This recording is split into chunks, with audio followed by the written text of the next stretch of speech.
하나님을 만나고 돌아가실 수 있는 은혜가 있기를 소망합니다. 오늘 말씀 전하기 전에 먼저 여러분에게 질문 하나 드리도록 하겠습니다.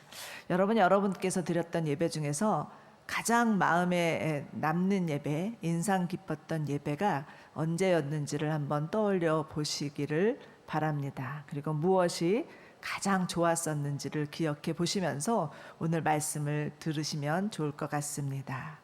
여러분, 하나님은 언제나 예배하는 한 사람을 찾으십니다. 이 세상에는 수많은 사람들이 있지만 하나님은 예배하는 한 사람을 주목하고 계십니다. 성경에 나오는 인물 중에서 하나님이 기뻐하셨던 예배자 중에 한 사람은 단연코 다윗입니다. 하나님께서 다윗을 통해서 너는 내 마음에 합한 자다 이렇게 말씀하셨던 것은 다윗이 그 평생 하나님만 바라고 하나님 중심으로 살고 하나님만 예배하였기 때문이라 생각됩니다. 바라기는 우리들도 다윗과 같이 하나님이 기뻐하시는 예배자 되시기를 소망합니다. 하나님이 기뻐하시는 예배자가 되는 것이 우리 평생의 소원이 되기를 원합니다. 오늘 본문은 사도 요한이 본 천상의 예배의 한 장면입니다. 하나님은 사도 요한에게 하늘에서 벌어지고 있는 예배의 모습을 아주 생생하게 보여주십니다. 이처럼 하나님께서 요한의 눈을 열어서 천상의 예배를 보여주게 하심은 당시 고난당하고 있는 그리스도인들을 위로하기 위함이었습니다. 하나님의 살아계심과 전능하심, 그리고 하나님만이 역사를 주관하시는 분이심을 보여주므로 고난의 삶을 이겨내기를 원하셨던 것입니다. 요한이 요한계시록을 기록한 장소가 어디인지 아십니까? 네, 질문. 반모섬이죠.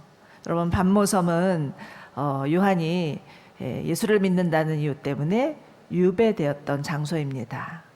나머지 11 제자는 거의 다 순교를 한 시기였고요. 사도 요한만 오롯이 홀로 남아서 반모섬에 유배되었던 때에 하나님께서 그 반모섬에 갇혀 있는 사도 요한에게 보여준 것이 오늘 또 말씀에서 보는 천상의 예배였습니다. 수많은 사람들이 로마가 세운 콜로세움에서 사자밥이 되어서 죽어가고 있었고요. 또 어떤 이들은 어려움을 견디다 못해서 주님을 배신하기도 했고요.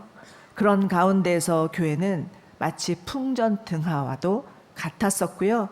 또 언제 이 고난이 끝날지 아무도 알 수 없는 그런 상황, 내가 언제까지 이 신앙을 버틸 수 있을까라는 마음을 갖고 있던 그런 시기였습니다. 분명히 예수님은 교회가 세상에 빛이 되고 희망이 되셨기를 원했지만 이 지금 요한의 시대에는 세상이 빛이 되고 희망이 되기는커녕 너무나 무기력하고 절망적으로 보이는 그런 시대 상황이었습니다. 이럴 때 하나님께서 사도 요한의 눈을 열어서 천상의 예배를 목도하게 하신 것이죠. 그런데 우리가 오늘 본문을 읽었듯이 사도 요한이 본 천상의 예배는 우리가 감히 상상할 수도 없을 정도로 거룩하고 장엄한 예배였습니다. 우리의 머리로서는 도저히 그려볼 수 없는 그런 아주 아름다운 예배의 장면이었죠. 여러분, 예배는 우리 인생에서 하나님께서 베푸시는 가장 큰 축복입니다.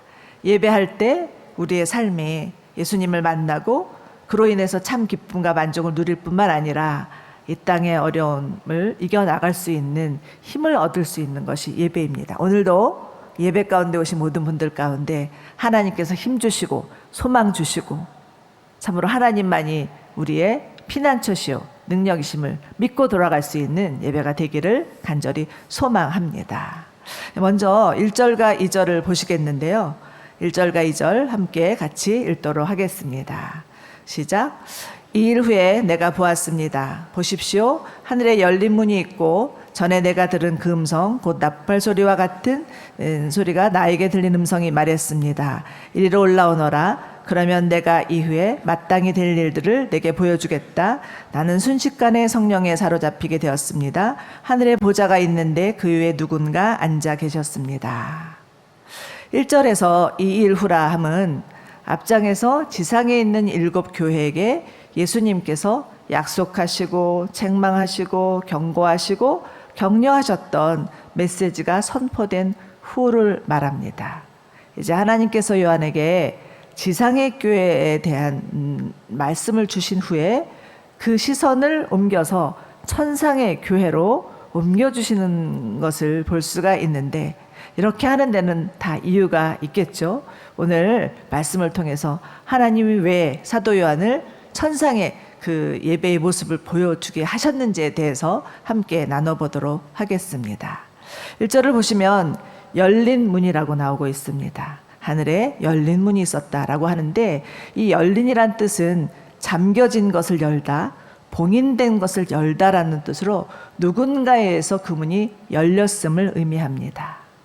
그런데 요한계시록 3장 7절을 보면 예수님을 지칭하여서 다윗의 열쇠를 가지신 이, 곧 열면 닫을 사람이 없고 닫으면 열 사람이 없는 이라고 말씀해 주시는 것으로 보아서, 하늘에 열린 문이란 누가 여신 문인가?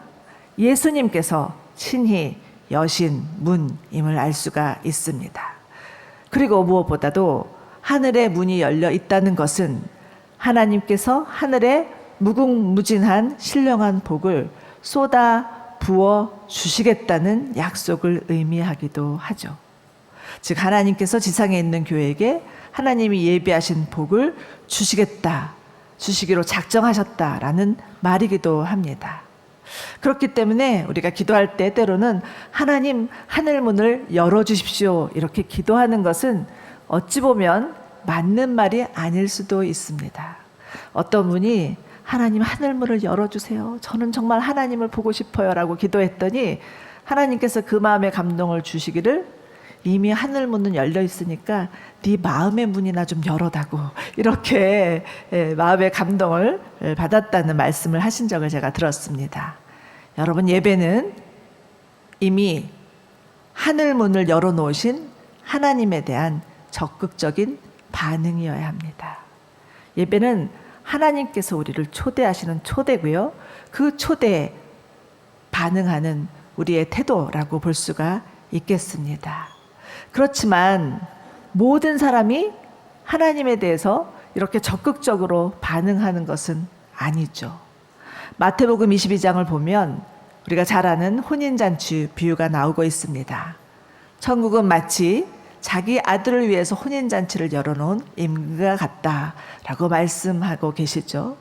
임금이 잔치를 열어놓고 그 잔치에 손님을 초대하기 위해서 종들을 보내서 사람들을 초대합니다.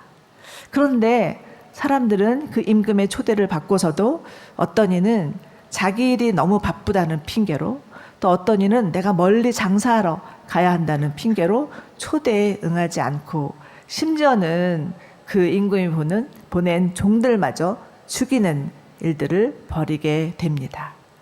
이때 임금은 화가 나서 길거리로 나가서 만나는 사람마다 아무나 다 데려오라고 말씀하고, 종들이 나가서 길거리에서 배회하고 있는 사람들을 다 잔치에 넣으니 그 잔치가 그 아무나로 가득했던 것을 보게 됩니다. 저는 사실은 지금 여기서 이렇게 말씀을 전하리라고는 꿈에도 생각하지 못했던 자였습니다. 모태신앙도 아니었고요, 그렇다고 해서 뭐 어린 시절 신앙의 싹수가 보이는 것도 아니었습니다. 그야말로 길거리에서 배회하던 아무나 중에 한 사람이었습니다. 얼마 전에는 제가 나온 고등학교가 크리스찬 여고였는데, 그 학교 출신인 여자 목사님, 선교사님들 모이는 모임이 있다고 저에게 어떻게 연락이 와서 나오라고 얘기를 하더라고요. 그래서 그 선배님이 저에게 연락을 하시면서, 아니 그런데 어쩌다 네가 그렇게 크리스찬이 됐어, 어쩌다 목사까지 됐어, 이러면서 너무 의아해 하시는 거예요. 그 이유는 저희 그 학교는 정말 크리스찬 학교 중에서도 아주 그 신실한 그런 미션 스쿨이었어요. 그래서 노래하는 찬양단도 있었고요, 그 아이들은 모여서 그 매주마다 모여서 기도하고 또 방언하고 뭐 그러면서 시간을 보냈던 아이들이 꽤나 있었는데, 저는 그 아이들을 바라보면서 쟤네들은 도대체 뭐야? 라고 무시하고 정말 저하고는 다른 별종 취급을 했었거든요. 그런데 어느 날 하나님께서 부르시니 그만 나도 모르게 예스하고 여기까지 오게 되었습니다. 사랑하는 여러분, 하나님은 우리를 예배로 초대하십니다. 그렇기 때문에 우리는 감사와 기대하는 마음으로 하나님의 초대에 응하여야 합니다. 여러분 지금 이 자리에 오신 것 어쩌면은 누군가가 오늘 예배가 있다는데 다산에 온누리교회가 새로 생겼다는데 가보자라고 해서 오신 분들도 계시겠지만 여러분이 의지로 온 것 같아도 하나님께서 먼저 여러분을 초청하셨기 때문입니다.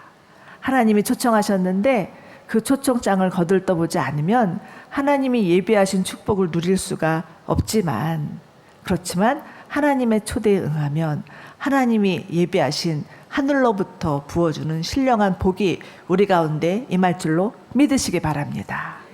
저희 지난 주일에는요, 입당 감사 예배를 드렸어요. 저희가 처음에는 우리 목사님들과 얼마나 오실래나, 한 300명 오실래나, 그리고 이제 300인분 준비를 했거든요. 이제 그 간식을. 근데 758명이 오셨어요. 그래서 얼마나 많이 오셨는지 정말 우리가 준비한 선물과 간식을요 싹싹 긁어 가시더라고요. 이렇게 예배에 오셔야 국물이 있는 겁니다. 예배 놓치지 아니하고 정말 예배를 소홀히 하지 아니하고 하나님께서 열어주신 예배를 사모하며 기쁨으로 달려올 수 있는 저와 여러분이 되시기를 축원합니다. 그러할 때 하나님이 예배하신 거룩한 은혜를 맛볼 수 있는 그러한 여러분들 되실 것을 믿습니다. 두 번째는요, 예배는 삼위일체 하나님의 거룩하신 공동체에 들어가는 것입니다. 다시 1절과 2절을 보시겠습니다. 성경책을 가지고 오신 분들은요, 내가 들은 그 음성이라는 구절에 동그라미를 쳐보시고요, 성령의 동그라미를 쳐보시고 하늘의 보좌에 동그라미를 쳐보시기 바랍니다. 여러분 성경책 꼭 가지고 예배 오십시오. 스마트폰에도 성경이 있지만 성경책 들고 다니면서 거기다 밑줄도 긋고 눈물도 흘리고 거기다가 하나님이 주신 말씀이라고 기록도 하고 이렇게 하면서 하나님과의 그 추억을 쌓아가셨으면 좋겠습니다. 자, 여기서 내가 들은 그 음성이란 말씀하신 예수님을 뜻하고요, 하늘 보좌에 앉으시는 하나님을 뜻합니다. 그리고 3절을 보시면 하나님을 벽옥, 홍옥, 에메랄드와 같은 각종 아름다운 보석에 비유하고 있는데, 이것은 사실 인간이 할 수 있는 하나님에 대한 최고의 찬사라고 생각하시면 됩니다. 예전에는 어떤 책에는 천국에 갔더니 천국은 마치 이렇게 각종 보석이 깔려 있어 라고 하면서 한동안 유행했던 책이 있는데 그건 새빨간 거짓말이고요. 하나님을 우리가 표현해야 되는데 표현할 길이 없으니까 우리가 생각하고 있는 이 땅의 가장 아름다운 보석을 가지고 와서 표현해서 하나님은 마치 이런 분일 거야 라고 생각했다라는 것을 꼭 기억하시기 바랍니다. 자, 그러니 여러분 예배란 삼위일체 성부, 성자, 성령 하나님의 거룩한 신비를 경험하는 것이 예배이다 라고 이렇게 생각하시면 좋겠습니다. 그러므로 예배는 단순히 내 마음의 위로나 위안을 얻기 위해서, 또는 내가 듣고 싶은 말씀을 듣기 위해서, 또는 내가 드리고 싶은 기도를 드리기 위함이 아니라는 것을 아시기 바랍니다. 온 우주 만물을 창조하시고 우리를 구속하시고 우리 가까이 계셔서 도우시는 성령님, 성자 하나님, 예수님, 성부 하나님, 그 하나님을 경험하는 시간이 예배임을 믿으시기 바랍니다. 이처럼 이런 예배를 경험한 사람, 삼위일체 하나님의 거룩한 신비를 경험한 사람은 이전과 전혀 다른 삶을 살 수밖에는 없습니다. 성경에 나오는 인물 중에서 천상의 예배를 목도한 사람 중에 한 사람은 구약에 나오는 이사야 선지자였습니다. 근데 어느 날 하나님께서 하나님의 거룩한 보좌로 그를 끌어올리셔서 하나님 보좌 앞에서 올려지는 예배를 목도하게 하시죠. 이사야는 하나님 보좌에서 거룩한 예배가 드려지는 광경을 보면서 그 입술에서 나왔던 고백은 화로다 내가 망하였도다 라는 고백이었고, 하나님은 그의 입술을 찢으시면서 내 모든 죄가 사여졌다, 내 모든 허물이 덮어졌다라고 말하면서 그를 깨끗게 하시는 경험을 합니다. 이것은 이사야로서는 너무나 놀라운 경험이었죠. 이것을 경험한 이사야는 그냥 그대로 살 수가 없었습니다. 하나님, 제가 여기 있습니다. 저를 보내십시오라고 자원하는 심령으로 정말 44년을 선지자로 활동하다가 결국은 므낫세 왕에게 칼로 배임을 당하는 마지막을 겪게 됩니다. 여러분, 이사야는요 얼마든지 편안하게 호의호식하면서 잘 살 수 있는 왕족 출신의 선지자였습니다. 그러나 하나님의 거룩하신 임재와 영광을 경험하고는 그대로 있을 수는 없었죠. 이것을 사람들에게 알리지 않고는 견딜 수 없었기에 그는 자신의 삶을 온전히 하나님 앞에 다 드렸던 것입니다. 이사야가 이처럼 자신의 삶을 주님 앞에 드렸던 것은 삼위일체 하나님의 거룩한 신비를 경험하였기 때문입니다. 또한 신약에 나오는 천상의 예배를 경험한 또 한 사람이 있는데 우리가 너무나 잘 아는 바울입니다. 그는 다메섹 도상에서 예수님을 만나고 나서 3층 천에 끌어올라가서 그곳에서 말할 수 없는 신비를 경험하죠. 하늘의 비밀을 맛보게 됩니다. 그리고는 돌아와서는 정말 내가 이 땅에 있는 모든 것, 내가 가지고 있는 모든 것들을 뭐처럼 여겼다고요? 배설물, 똥처럼 여겼다. 냄새나는 똥처럼 여겼다. 이렇게 말하고는 자신을 던집니다. 자, 그렇다면 사도 바울이 자신을 이렇게 던졌던 이유도 거룩하신 하나님을 경험하였기 때문이라는 것입니다. 그러니 여러분, 우리가 예수를 믿기는 믿는데 여전히 세상이 좋고 세상의 염려와 근심으로 가득하고 사람의 인정과 평판에 목이 메우고 여전히 이루고 싶은 내 안의 야망에 매여 있다면 그것은 아직까지 이 삼위일체 하나님의 거룩한 임재와 영광과 하나님의 거룩한 공동체에 들어가지 못하고 발을 세상으로 빼고 있기 때문이 아닌가라는 생각을 해보게 됩니다. 자, 그렇다면 여러분, 우리는 무엇을 구해야 하겠습니까? 지금 당장의 내 문제와 상황이 너무나 다급해서 하나님 앞에 간절히 기도할 수 있죠. 그렇지만 그 이상의 기도, 더 높은 차원의 기도, 하나님, 저도 요한처럼, 바울처럼, 이사야처럼 하나님의 천상의 예배를 경험하게 하여 주시옵소서. 삼위일체 하나님의 거룩한 신비를 경험하게 해주십시오라고 간구하는 것이 마땅하다고 생각합니다. 하나님께서 성경을 통해서 이 천상의 예배를 보여주신 것은 어떤 특정한 사람의 전유물이 되기를 원하셨던 것은 아니었습니다. 그 누구라도 성부, 성자, 성령 하나님의 인재와 영광이 가득한 예배, 그 공동체로 들어가기 위함인 것을 꼭 기억하시기 바랍니다. 그러니 여러분, 다시 한번 거듭 말씀드리지만 예배를 소홀히 여기지 마십시오.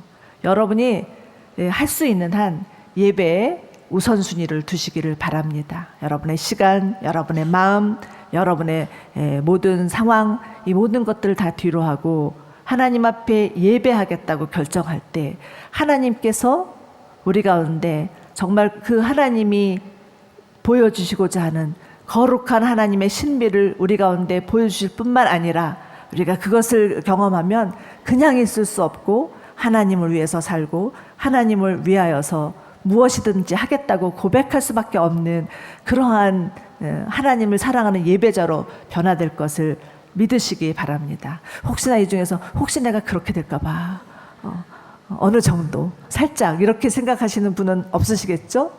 우리 마음을 다해서 주님을 예배하기를 원합니다. 그러할 때 우리가 생각하지 못했던 하나님의 크신 뜻과 은혜가 있어서 우리 가운데 주시고자 하는 것은 가장 큰 만족이요 기쁨인 것을 믿으시기 바랍니다. 자, 그리고 무엇보다도 예배는 하나님의 통치와 다스리심을 신뢰하는 것입니다. 우리 4절과 8절까지 한번 같이 읽어보도록 하겠습니다. 시작. 또 보좌 둘레에는 24개의 보좌가 있고 그 보좌에는 24명의 장로가 흰옷을 입고 머리에 금멸류관을 쓰고 앉아 있었습니다. 보좌로부터 번개들과 우르렁거리는 소리들과 천둥 치는 소리가 나고 보좌 앞에 7 등불이 타오르고 있었는데 이것은 하나님의 7 영입니다. 또 보좌 앞에는 수정 같은 맑은 유리 바다와 같은 것이 있고 보좌 가운데와 보좌 둘레에는 앞뒤로 눈이 가득한 4 생물이 있습니다. 지금 요한이 성령의 감동에 의해서 가장 인상 깊게 포착된 장면은 하늘 보좌였습니다. 다시 여러분 성경책을 보시고 하늘 보좌에 동그라미를 쳐보시기 바랍니다. 보좌라는 단어가 지금 이 4절과 8절에서 몇 번이나 나오고 있는지를 한번 체크해 보시면 좋겠습니다. 자, 보시면 무려 9번이 나오고 있습니다. 그리고 요한계시록 4장부터 5장까지는 무려 17번이나 보좌라는 단어가 나오고 있습니다. 그렇기 때문에 우리가 여기서 알아야 될 것은요, 하늘 보좌라는 이 단어는 요한계시록에서 매우 중요한 신학적 주제이구나, 이것을 빨리 캐치하셔야 합니다. 자, 그렇다면 하나님께서 왜 사도 요한에게 이 보좌에 대해서 이렇게 강조하시고 말씀해 주신 것일까요? 당시 세상의 중심은 로마였습니다. 로마 제국의 권세는 하늘을 찌를 것 같았고요. 로마 황제는 신적인 존재였습니다. 그런 가운데에서 교회의 박해가 자꾸 커지다 보니까 성도들 안에는 과연 누가 신인가? 과연 하나님의 통치와 다스리심은 언제까지일까? 과연 누가 절대적인 능력을 가진 역사의 주관자인가? 이런 것에 대해서 의문 들고 흔들리지 않을 수밖에 없었습니다. 이때 하나님께서 사도 요한에게 하늘 보좌를 보여주시면서 이 세상의 중심은 로마가 아니다.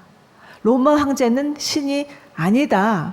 오직 하나님만이 너희들의 왕이요, 통치자요, 역사의 주관자이다 라는 것을 보여주기 위함이었습니다. 그러므로 하늘보좌 환상은 그 당시 너무나 암울하고 절망적인 시대 가운데 하나님께서 그 보좌를 통해서 그들을 보여주심으로 말미암아 다시금 희망을 주고 힘을 주고, 정말 이 고난의 시간이 아무리 길다 하더라도 희망이 있다. 이 고난은 언젠가는 끝날 것이고 우리 눈에 보이지는 않지만 하나님은 모든 역사를 주관하시고 다스리시는 분이시고 하나님은 지금도 이 세상을 통치하는 분이시다 라는 그런 믿음을 주셨던 것이고, 이 보좌 환상 자체가 하나님이 보여주시는 하나님의 메시지였습니다. 그런데 여러분, 이것은요, 당시 그 초대교회만 적용되는 말씀은 당연히 아니겠죠. 지금 오늘날을 살아가고 있는 우리들에게도 동일하게 적용되는 말씀입니다. 지금은 초대교회와 같이 로마 황제는 없고 로마 황제가 핍박하는 그런 핍박은 사라졌지만 로마 황제를 대신하여서 허망한 것들이 얼마나 우리 주변에 많이 있는지 모릅니다. 돈, 권력, 외모, 건강, 명예, 학벌, 수없이 많은 것들이 하나님 자리를 대신 차지하고 우리의 삶을 좌지우지하고 있다라는 것입니다. 그리고는 자꾸 이 땅의 삶에 집착하게 하고 탐욕을 불러일으키게 하고 죄를 짓게 하고 심지어는 죽음에까지 이르게 하기도 합니다. 가끔은 믿음이 있다고 하는 그런 젊은이들, 또 노인들도 있는 것 같아요. 그런 자살 소식을 듣게 될 때도 있던데, 정말 하나님을 바라봐야 될 자들이 하나님이 아닌 땅의 것들을 바라보기에 일어나는 너무나 가슴 아픈 사건이 아닌가라는 생각을 해보게도 됩니다. 여러분, 하늘보좌는 하나님의 다스리심과 통치하심을 의미합니다.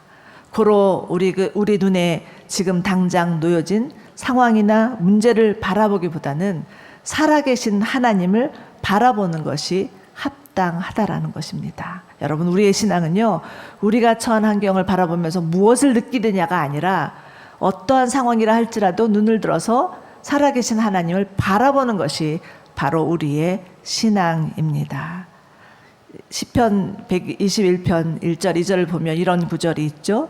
내가 산을 향해서 눈을 들리라. 나의 도움이 어디서 올꼬? 오직 천지를 지으신 여호와로다 라고 선포하는 것을 기억하시며 여러분의 삶 가운데 어려움이 있고 힘듦이 있을 때마다 다시 그 상황을 바라보는 것이 아니라 눈을 들어서 산을 향해서 살아계신 하나님, 우리와 함께 하시는 하나님, 우리의 도움이신 하나님, 천지를 지으신 하나님, 지금도 모든 세상을 주관하시고 다스리시는 하나님을 바라보는 믿음으로 이겨나가시기를 소망합니다. 자, 이제 마지막으로 예배는 두말할 것도 없이 하나님을 향한 한없는 경배와 찬양입니다.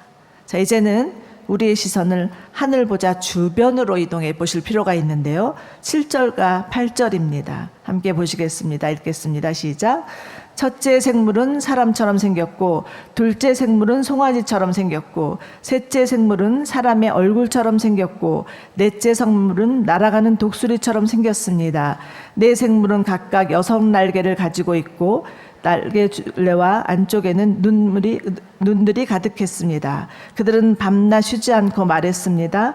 거룩 거룩 거룩하신 전능하신 하나님, 전에도 계셨고 지금도 계시고 이제 오시는 분이십니다. 아멘. 여러분, 지금 하늘 보좌 주변에는요, 하나님을 경배하고 찬양하는 존재들이 있는데 24장로들과 네 생물입니다. 자, 24장로들이란 누구일까요? 여기에는 여러 신학자들이 분분한 설이 있기는 한데요. 가장 신빙성이 있는 설은 구약의 12지파 그리고 신약의 12제자를 칭하는 것이라 볼 수가 있겠습니다. 그러므로 구약과 신약을 총괄하는 교회의 대표들이라고도 할 수가 있겠죠. 그런데 특이한 것이 하나 있습니다. 24장로들이 모두 다 흰옷을 입고 머리에 금면류관을 쓰고 있다라는 것이죠. 자, 흰옷은 무엇을 의미합니까? 예수 그리스도로 덧입혀진 자를 말하죠. 금면류관은 무엇입니까? 우리가 이 땅에서 믿음으로 살다가 믿음으로 이겨내서 하나님께서 씌워주는 승리의 월계관도 같은 것입니다.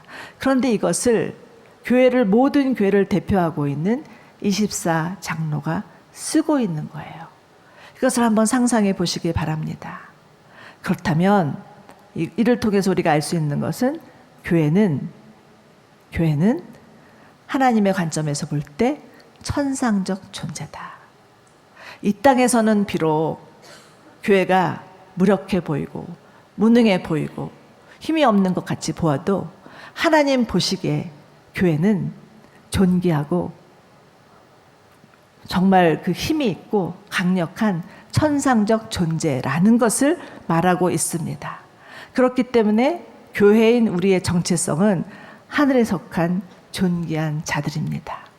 그렇다면 여기서 교회에 속한 자들은 누구입니까? 바로 지금 이 자리에 계시는 여러분들이십니다. 자, 여러분들 옆에 분들을 한번 바라보세요. 어떻게 보이시는지. 여러분 옆에 분들이 정말 천상적 존재로 보이십니까?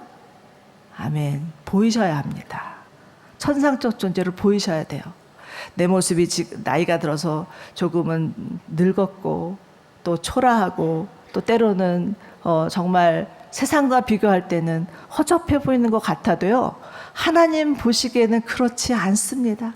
하나님 보시기에는 우리가 얼마나 귀하고 존귀하고 아름다운 자인지 우리를 향해서 너희는 하늘에 속한 자다. 너희는 하늘에 속한 거룩한 공동체다. 이렇게 말씀해 주시는 것을 믿으시기 바랍니다. 아멘. 자, 그리고 또 하나 앞뒤로 눈이 가득한 네 생물들이 있죠. 여기서 이 네 생물들이란 모든 피조세계를 대표하는 존재들, 피조물이라고 볼 수가 있겠습니다. 그런데 여기서 중요한 것은요, 이들이 부르는 노래입니다. 8절을 보십시오. 네 생물이 부르는 노래가 나오는데 거룩 거룩 거룩 전능하신 주 하나님, 전에도 계셨고 지금도 계셨고 이제 오시는 분이십니다 라고 노래하고 있습니다. 이것이 모든 피조세계가 하늘의 하나님을 향해서 부르는 노래인 것을 기억하시기 바랍니다. 그런데 11절을 보시면 24 장로들이 부르는 노래가 또 나오고 있습니다. 그 노래는 어떤 노래냐? 주 우리 하나님이시여 영광과 존귀와 능력을 받으시기에 합당하십니다. 주께서 만물을 창조하셨고 주의 기쁘신 뜻을 따라서 만물이 존재했고 또 창조되었습니다 라고 이렇게 노래하고 있는 것입니다.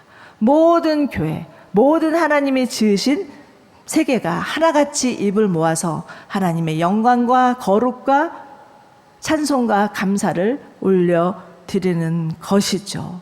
그런데 하나 더 주목해야 될 것이 있습니다. 여기서 이들이 드리는 예배의 특징은요, 쉬지 않고 하나님을 찬양한다는 거예요. 여러분들도 경험해 보셨겠지만 여러분 쉬지 않고 찬양한다는 것은요 절대 쉬운 일이 아닙니다. 억지로나 강요에 의해서는 될 수 있는 일이 아니죠. 자발적이지 않고는 불가능한 일입니다. 또 형식적이거나 의무적이거나 지루하지 않다는 것도 의미합니다. 마음에서 우러나와서 정말 나도 모르게 시간 가는 줄 모르고 하나님을 찬양하는 것이 바로 쉬지 않고 예배하는 예배의 모습이라는 것입니다. 저는 지금 남양주 온누리교회 이것이 조짐이 보이는 것 같아요. 정말 다시 한번 또 비교하지만 구리에 와서는 다르게 이곳에서는 무슨 일인지 정말 사람들의 마음이 열려서 하나님을 향해서 손을 들고 찬양하고 기도가 쉬지 않는 모습들이 있어서 정말 이것이 하나님 주님 오실 때까지 계속되었으면 좋겠다라는 그런 바람이 마구 일어나더라고요. 그런데 여기서 24 장로들의 찬양의 모습에서 정말 흥미로운 것이 있습니다. 이것이 정말 중요한데요. 이들은 지금 보좌에 앉으신 하나님께 자기의 면류관을 보좌 앞에 던지는 장면입니다. 하나님 앞에 엎드려서 보좌에 앉으신 하나님 앞에 자신에게 쓰여주신 면류관을 던진다는 것은 무엇을 의미하겠습니까? 하나님, 저는 아무 공로 없습니다. 모든 것이 다 하나님이 하셨습니다. 하나님이 우리를 구원하셨고 하나님이 우리에게 여기까지 오게 하셨고 하나님이 우리의 모든 만왕의 왕이시고 우리의 주인이십니다라는 고백이 있기에 자신의 면류관을 하나님 앞에 드릴 수 있었던 것입니다. 사랑하는 여러분, 예배는 하나님의 하나님 되심을 경외하고 우리 가운데 행하신 하나님의 구원의 행사를 노래할 뿐만 아니라 우리 자신을 하나님 앞에 겸손히 드리는 것까지 포함되어야 합니다. 오늘 새벽에는요, 열왕기하 말씀이 또 큐티 말씀이 선포되었는데 이스라엘 왕들의 행적을 묵상하고 있는 장면이죠. 이스라엘 오늘 큐티는 이스라엘 왕들이 북이스라엘 왕들이 5명이나 다 죽임을 당하고 결국은 이스라엘에 멸망당하는 그런 그 조짐이 보이는 오늘의 본문이었습니다. 이들이 이처럼 비참한 삶을 살 수밖에 없었던 이유는 하나님은 계속해서 열왕기 상하에서 한 줄로 설명하고 계시는데 그들이 느밧의 아들 여로보암의 죄를 떠나지 않았기 때문이다라고 말씀하고 있죠.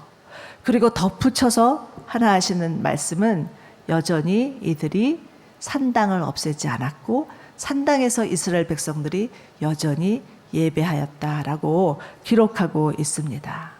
여러분, 여로보암의 죄는 무엇입니까? 또 산당은 무엇을 의미합니까? 여로보암의 죄는 자신의 유익을 위하여서, 자신의 명예를 위하여서, 자신의 권력을 위하여서 하나님 대신 우상을 섬긴 것을 말합니다. 즉 자신을 위해서 우상을 만들었던 것이죠. 오늘 새벽 기도에서는 이기범 목사님께서 하나님께서 남양주 온누리 교회에게 이렇게 아름다운 예배당을 주셨는데 이곳에서 드려지는 예배가 하나님 중심이 아니라 만약에 나 중심의 예배가 된다면 예배당이 아닌 산당이 될 수도 있습니다. 이렇게 말씀을 해주시는데요. 정말 가슴이 철렁했습니다. 사랑하는 여러분, 지금 우리는 하나님이 주신 이 아름다운 예배당에서 하나님 앞에 너무나 감사하고 감격하고 있지만, 이 예배당이 우리를 위한 예배당이라면, 우리만을 위한 예배당이라면 그것은 예배당이 아닌 산당이 될 수 있음을 마음에 새겨야 할 것 같습니다.